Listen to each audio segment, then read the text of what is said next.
welcome to another episode of the Pixelated Sausage Show. Hi. How are we all doing? Hopefully well. We're in the second week of April. My father just had a birthday. 77 years old. Hooray. And I am currently... So there's not much news for me to talk about. But before I get to what I've been playing, did I say I'm Marcus Nez? Because that's who I am. And if I already did, well, you could double me. I'm sorry for that. But, speaking of butts, the thing that's on the opposite end of the butt, for me and other people who are, sexually speaking, male, is a penis. Though, ladies have their own instrument for letting this stuff out of their bodies. And that stuff that I'm talking about is pee-pee. We have a ding-dong. We, as in the collective male, sexually speaking, people. But I pee. I know everyone's saying, oh yeah, let's just get to what I've been playing. Well, not get to what I've been playing. Let me just know. No, let me know. I already know. Let me tell you so that you know. Then you can know with me, because I already know. Then I know, you know, we all know that what I've been playing this past week and what I'll be talking about eventually, hopefully sooner than later on this episode, includes Let's Revolution, Ruff Ghanor, which is just, I'm assuming that's how you say it, Ghanor, but Ruff Ghanor sounds like some weird YouTube fitness bro channel. I don't like it. I don't like that name. I hope it's Ruff Ghanor, because then it sounds almost like an anime. What is that thing, Conan? Geigar? Well, there's also Gegege no Kitaro, but that's a completely different thing. Geigar. What is that one? It's like Gundam Power Rangers. That show's great. And it got a Blu-ray released in the States, I believe, recently-ish from Discotech, which does God's work in terms of getting the license, the rights to older and obscure-ish shows and putting them out on Blu-ray, whether it be a proper upscaling or just SD on Blu-ray, which I do appreciate. I wish bigger studios would do that, like Nickelodeon with the TMNT series. It's just a nice way of consolidating media and unifying cases and all that. But Ruff Ghanor, and then the Grandia HD Collection, which may have been around for a while and it just recently came out on Xbox. I have very quick thoughts on that, as well as Ruff Ghanor for technical reasons. Then Taxi Life, a city driving simulator. 7 Days Heroes, Flightpath, Adventures in Venaris, which could have really benefited from some stronger theming and changing the Venaris to Venereal, and it would be a game about, because it's a shmup, but what if it was a shmup about destroying venereal diseases? That's something that's probably already been done and exists in dozens of iterations on itch.io, if nowhere else. Probably on Steam too, because Steam just lets everything on it. And then SokoFrog. Oko. Wasn't there something else I played? Right Keeper or something? There is something else. What is it? What did I play? Let me get that information, because I know I played something else. Let's go to here. All right. No. Knowledge Keeper. That's the other one. Let me write that down. Last but not least, Knowledge Keeper. We all know who doesn't keep knowledge, and that is me. Because if I did, I'd remember I played Knowledge Keeper. But I remember the game. I just forgot I didn't put it on the list. But speaking of ding-dongs and pee-pee, which is what I know y'all are excited to get back to, I have been a peeing a frequent delean. I've been peeing a lot. And I've wondered about it. Just in, I don't want to pee so much. Why am I peeing so much? And I came across multiple studies that say this, and it makes sense. And I was wondering this myself. Does peeing when you feel just the smidgen of pee-pee in your pee container mean you should pee? Or is it bad for you to just pee when you feel the slightest urge to pee? Should you hold it until you feel like, ooh, I could really pee now? You don't want to wait too long and have it feel like your pee shooter's going to explode. But also, you shouldn't just go, because you can maybe go a little bit, but you don't really need to go. And I've been doing that quite a lot for a while now, where I would walk by the bathroom and I don't really have to pee, but I can tell there's a little pee in there, and I'm like, well, I'm here. Might as well just get rid of this. And I want to teach my ding dong to be better about just calm down, okay? Just look it down at you, calm down. All right? Let us all agree. Let us all do that to our own pee-pee things.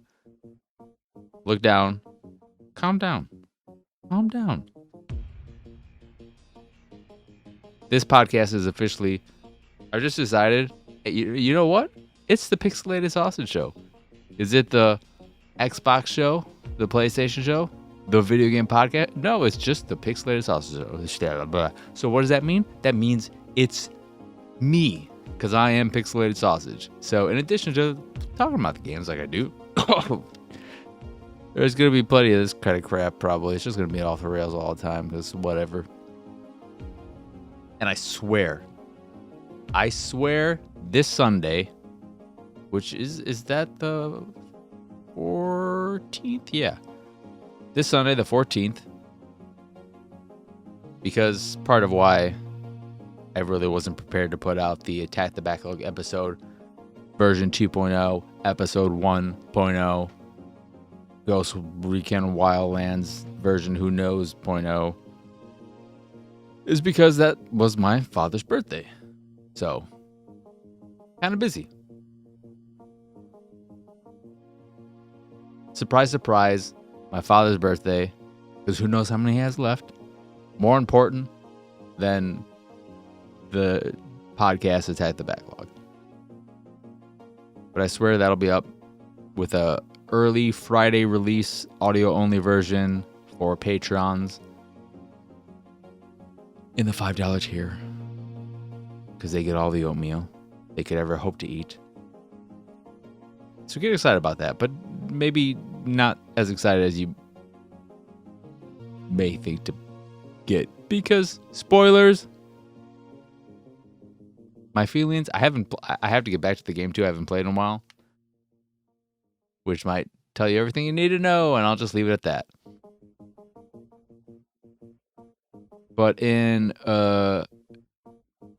addition to that, it has just been one hell of a hectic week for me. And I'm feeling exhausted with so many things going on. But also, something I highly recommend, if you have the means to do it, is if you're someone who has put a lot of things in various wish lists, a lot of little things that you'd like to get, but you can hold off on, but you know they're there, and they're always there.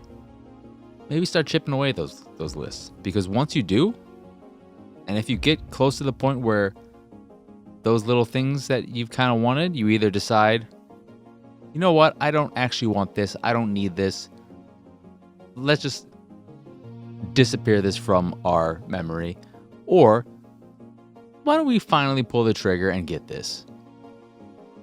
When you don't have any of those left, it's incredibly freeing. I'm almost there, and it's going to help a lot, as well as these last few eBay listings when they're gone. But the wish list thing I recommend, because then it gets you to the point where if something comes up that you may want to do, you may want to get, what have you, you don't think about all the other stuff that you put on the side and that you should just put this on the side too. No, you can say, hey, I can justify getting this. It helps when you're like me, single, no kids, which I'm not going to say I highly recommend, because people who have those things enjoy them. I would enjoy a significant other.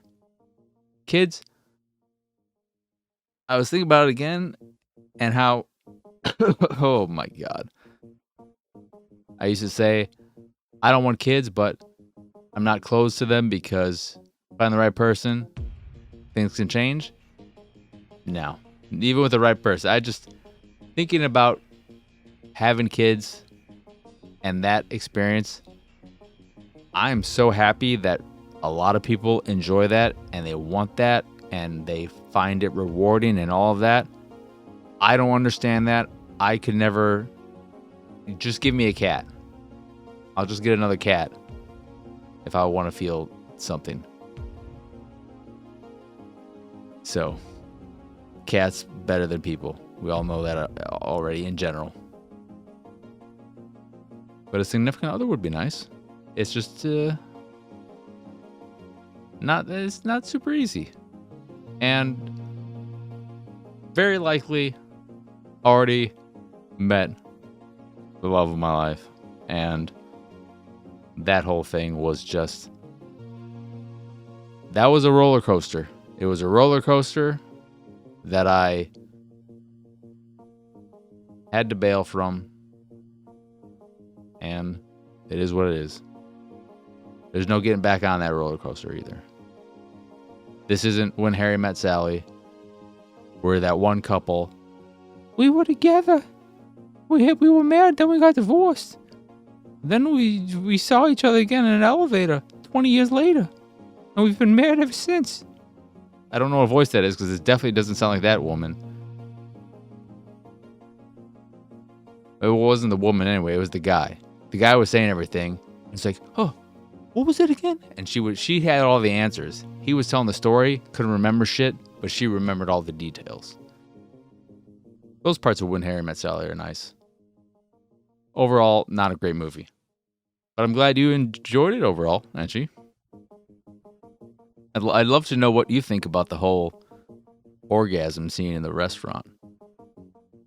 Because I understand, yeah, 100%. From a writing standpoint, a scene standpoint, you look at that and you think, man, this is gold. People are going to love that. And people did love it. But from a character standpoint, from a believability standpoint, I don't buy... excuse me.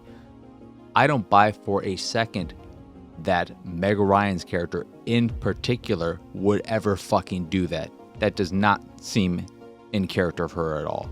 I don't think a lot of people would do that in general, but her character specifically, bull fucking shit.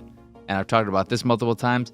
When Billy Crystal is talking about making a woman meow by pleasing her sexually so good, he's so good at doing the I was going to say doing the doo-doo, that's not right. I mean, some people like getting doo-dooed on, sexually speaking. I remember when I saw that pop up as a kid, I was like, oh my God, what is this? This is not something I thought existed. And then there's poo-poo on this guy's chest.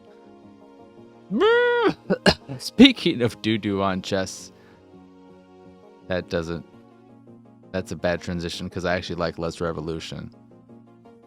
So, I like oatmeal.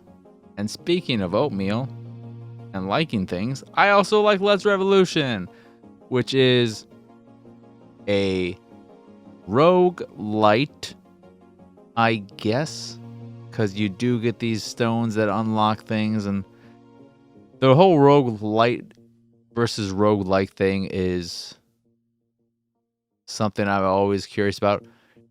Does roguelite just need to have anything that you can unlock?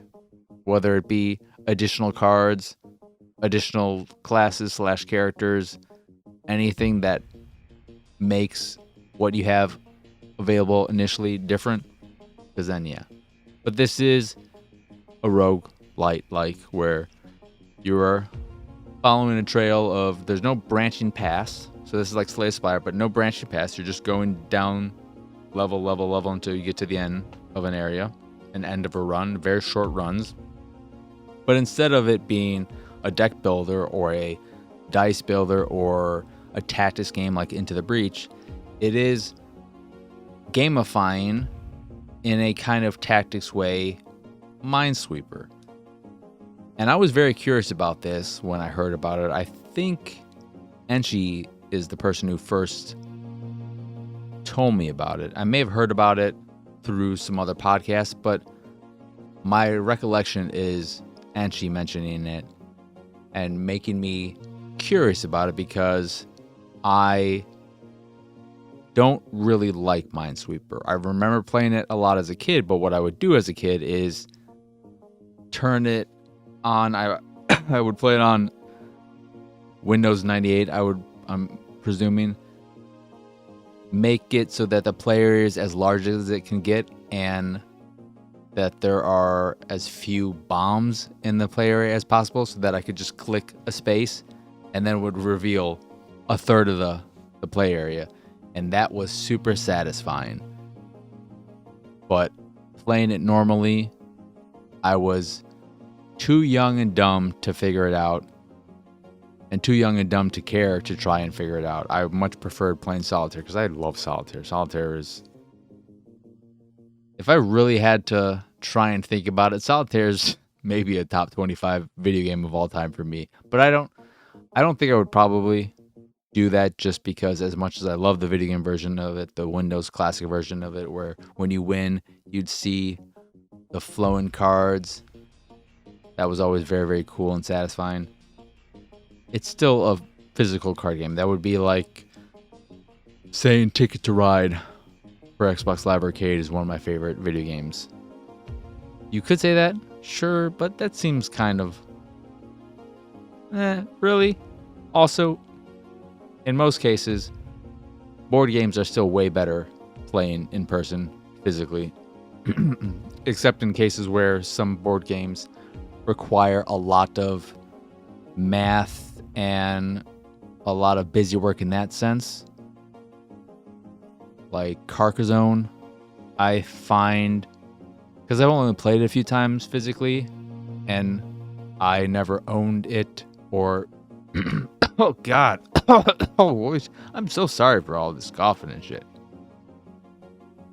But I never set up a game myself, so rules-wise, scoring-wise, I never got a strong grasp on it to make sense of it, playing it physically and trying to run a game. So having the digital version do all that for me, that's nice.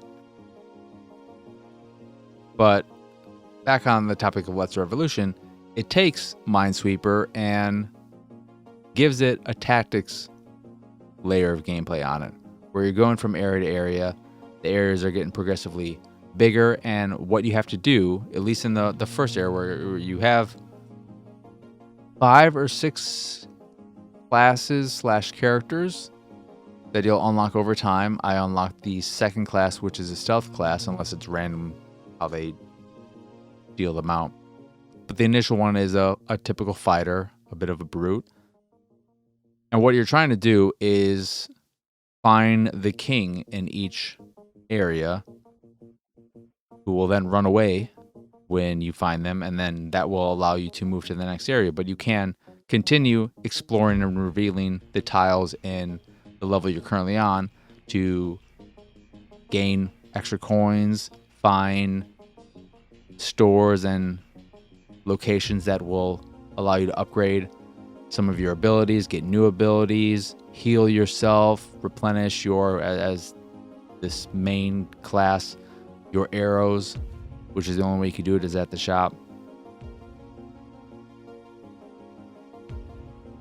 But in those levels, how you're trying to find the king is through Minesweeper gameplay. So you'll start on tile, and it'll have a number in it that is telling you how many of the tiles touching that tile you're on have a path tile touching them. And along the path are these shops and the king, as well as enemies and the occasional mine, because the game does have mines. And the way you deal with these is to use your attacks, which require energy, to reveal certain tiles. So with the main class, you have a whirlwind attack, which will reveal every tile in one range. But you'll be able to gain new weapons like a spear that allows you to do 2 tiles in front of you. You have your bow, which you can shoot 2 to 3 spaces away from you. You'll be able to upgrade certain things so that the energy usage or the cooldown timer is lessened, and you gain energy back by there are various means. Taking damage, you'll get some energy back, and so on, and you can get some abilities that'll help in that manner as well. And there are consumables that'll heal you or replenish your energy or do damage in a specific spot, etc. But the main way of replenishing energy is by revealing tiles, by going walking on them. It's all pretty simple, and at first I wasn't feeling it, but after a few runs, I completed one run as the main character, and that opened up a new game plus for them. And I guess there are 5 or 6 levels of new game plus per class. I was really starting to get into it. One of the really nice things about it, and I'm assuming this is the same for all the classes, is how quick runs last. This isn't like Slay the Spire or other games where runs can take a while. I would say if you're focused and you're paying attention, you're not constantly doing other things, on average a run will take 15 minutes. Maybe I'm underestimating, but it seems way breezier. And part of that too is because you don't have these branching paths. You don't have these narrative bits, these things where, okay, maybe you'll go to a shop here, or you'll go to a campsite here, and you'll go do this thing or you do that thing. Everything is a battle. Everything is a play area that you're doing the same thing in each area, getting progressively harder, more enemies. And it's fun. It's a good time. It's a good, simple time. If you're like me and you're not the biggest fan of Minesweeper, or you don't even know what Minesweeper is, it may be the game that doesn't get you to like Minesweeper. I can't see myself. I'm mildly curious to go back and play proper Minesweeper. But more so than that, I just think this game has taken a gameplay style that I don't particularly like and made it enjoyable by making it smaller and more focused instead of having these giant players, and adding additional elements to it, and elements that make it more satisfying for me who likes these types of games. The art's alright as well.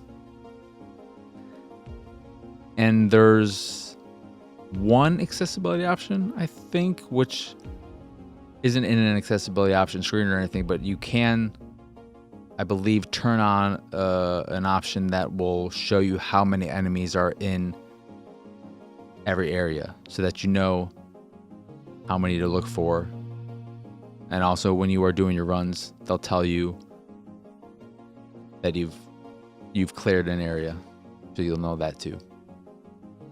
But I'm enjoying it so far, and I'm looking forward to playing more.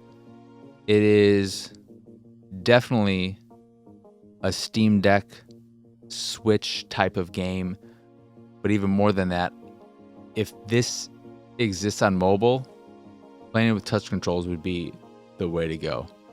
'Cause that's the only little thing that's a little frustrating about it. It can be a bit cumbersome to move over to a tile, or to scroll over to a tile and then press the A button to move over to it or whatnot. But overall, fan. What I am not a fan of is Ruff Ghanor, which is a much more traditional deck building type of roguelite, which is way more narrative heavy than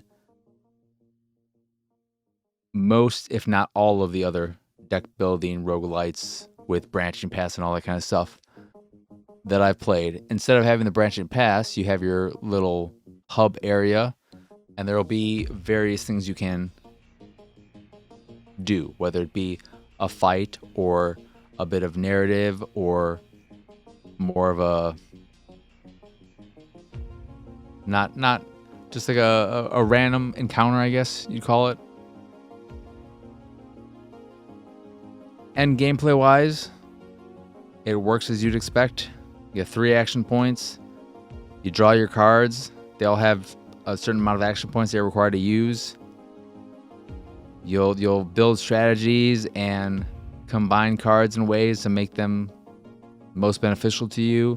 You'll see what the enemy is going to do, so you can decide if you attack or defend, which is the same in Let's Revolution. You'll see it's not a question of whether they'll attack or defend or do this or that. It's just, this is how many turns, how many moves of yours it is until they attack. And if you attack them, and you'll see how much life they have. If you attack them and they'll still have life left, you'll reset that attack counter as well. But also a key thing with them is it has nothing to do with range. An enemy could be right next to you and they'll hit you, but they can also be on the other side of the map and still hit you, which can be annoying with some enemies that like to teleport around whenever you hit them. Sons of bitches. Sometimes they teleport very far away, and I don't like that. But in Ruff Ghanor, it works like you'd expect. But it's not really worth talking about the game so far, because at least on Xbox, which is where I played it, in a half hour of play, I had the game crash on me in the middle of a battle twice. The first time, I was annoyed, but I said, hey, maybe that was just a fluke. It's okay. I'll just load it up and see how much progress was lost. Okay, it's just that battle.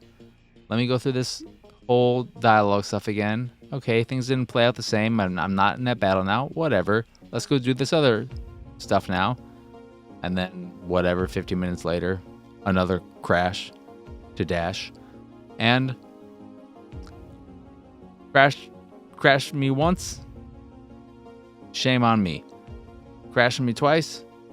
Shame on you. I don't play you anymore unless I see an update that says this shit's been handled.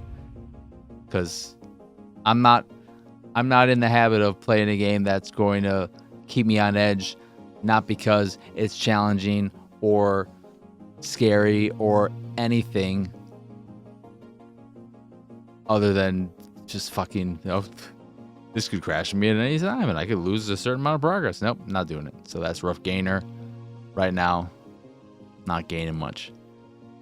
Then the Grandia HD Collection.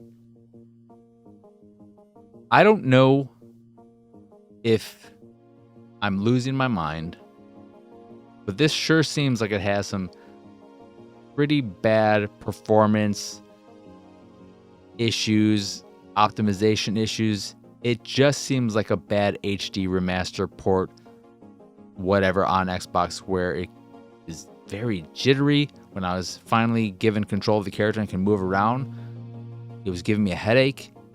In cutscenes, the in-engine cutscenes, characters at times would just sort of be vibrating, and I looked at some gameplay of the PS1 version on YouTube, and that was not happening in that version, so I'm assuming that's some kind of issue with this remaster.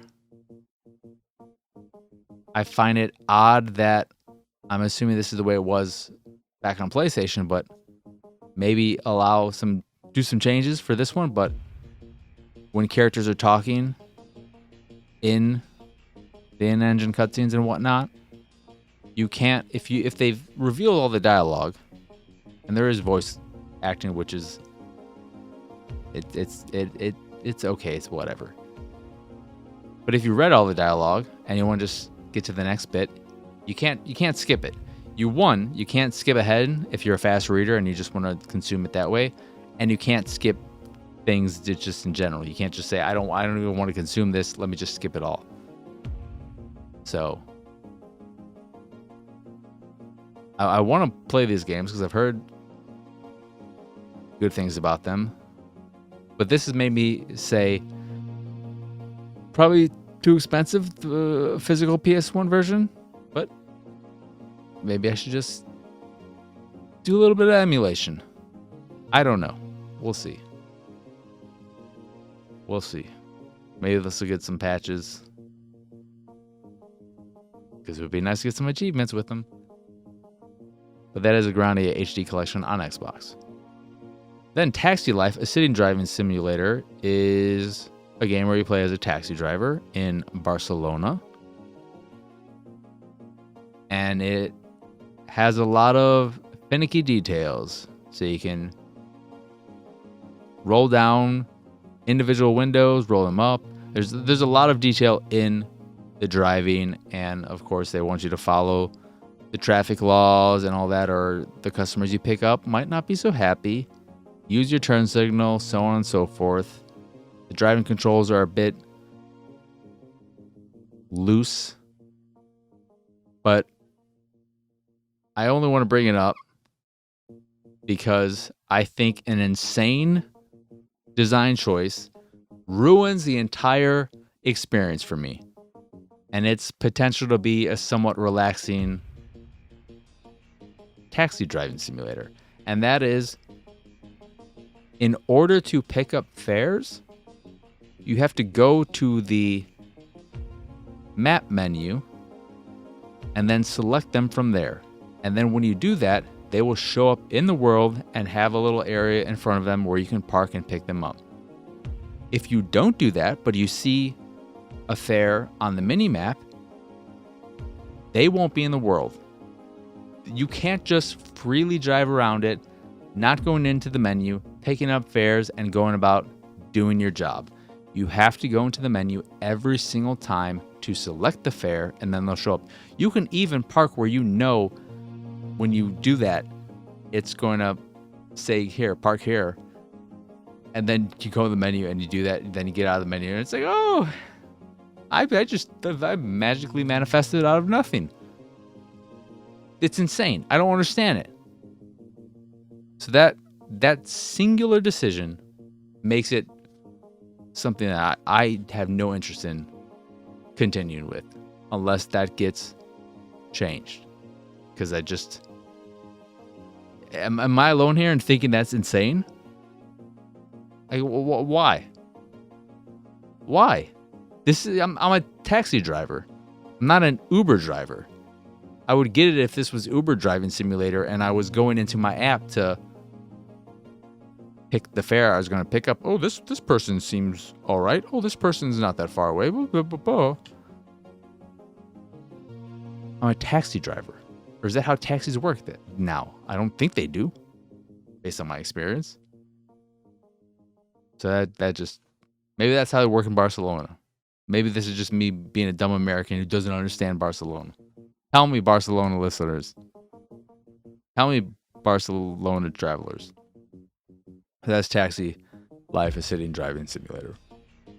And 7 Days Heroes is a side-scrolling action platformer that I played a handful of levels of, and it was fine. They were gradually giving me some new abilities. I had this dog with me. I think it was a dog that kept getting stuck behind me, and I don't think the game would have cared if I just left them there. They were driving me nuts. But you're going through these areas, defeating all the enemies, and then collecting these things they drop, and then getting to the end, utilizing the red key to open the door, at least in the first area, first bit of levels. It was fine, but immediately forgettable.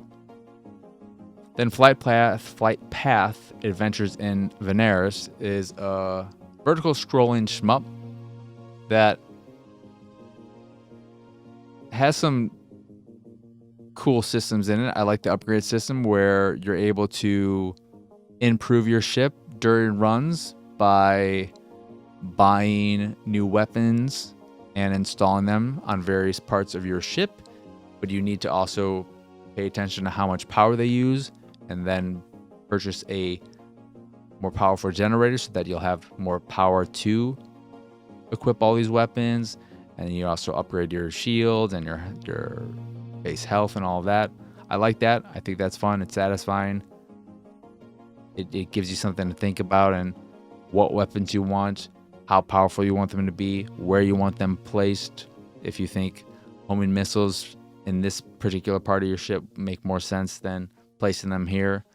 So there's a fair amount of strategy there, and I like that.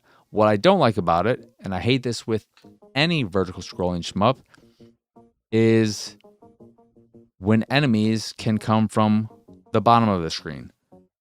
I don't like that. I don't think that adds a satisfying challenge. I think that adds a cheap challenge. And this game likes to do that a lot. And I found that very, very annoying, and it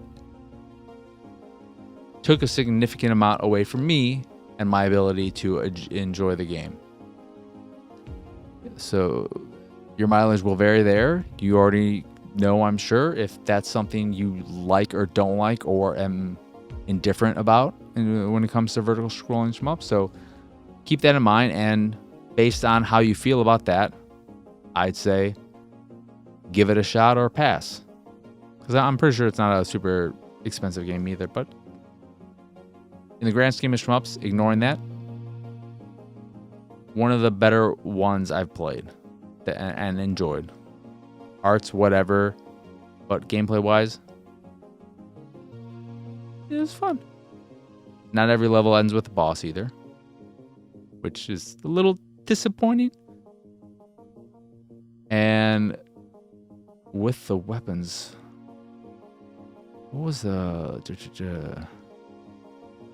Nothing, never mind. Then SokoFrog is one of those Sokoban games where you are moving objects onto spaces and so on and so forth. And it's fine. It's one of them, and I didn't think it had a satisfying ramp up and challenge in what I played. But maybe it'll start getting challenging. But the dozen or so levels I played, it all felt fairly breezy. I don't even have to think about this, which was disappointing, but maybe it has a slower ramp up than other games of this ilk.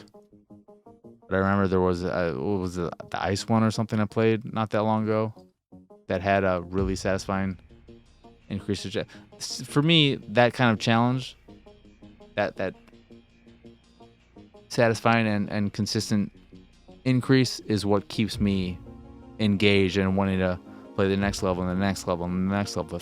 If I play a handful of levels or a dozen levels that don't feel like they've changed all that much from one to the other, from 1 to level 10 or so, then I start losing interest real fast. But then Knowledge Keeper is a game where you're trying to get to a yellow crystal, at least in the first area. And you do this by going through doors that'll change your color between yellow and blue.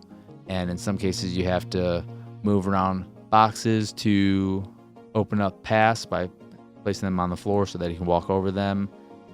And then there are certain pathways that you can only go through when you're a certain color. And then there are switches that allow you to turn off certain obstacles and so on and so forth. So there is a constant adding of elements to increase the challenge, to increase the complexity, which is nice. What's not nice is the moving of boxes. It is very, very finicky and very, very frustrating, and that started to turn me off. And I don't know if the solution to that would be something as simple as just making the movement tile-based instead of free. But maybe that would have been all that would need to change.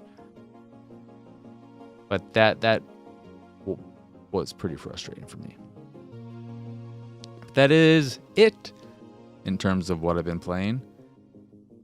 So that will do it for this here episode of the Pixelated Sausage Show. Once again, I'm Marcus Nez. Y'all can find me pretty much everywhere at PX Sausage. If you enjoy this here show or any of the stuff I do and what have you, you can go over to patreon.com/PXS to support me and my nonsense. There are multiple tiers, but for the all-you-can oatmeal tier, you get access to the monthly Q&A, as well as additional little random drops on the Patreon where I'll talk about this, that, or whatever. And for the Q&A, you can ask as many questions as you want and even throw in some requests as well, like asking me to sing this or that. And there is nothing I won't sing short of anything that may have language in it that I do not want to say for obvious reasons. You can fill in the blanks there. That is, again, patreon.com/PXS. In addition to the Patreon, you can find links to the site, the YouTube, the Discord, and so much more over at pxsausage.com. But that is it. That is all. As always, thank you for watching or listening. I hope you enjoyed this here episode, and I hope you have both a wonderful rest of your day, a lovely rest of your week, and a wonderful weekend. But for now, adios, arrivederci.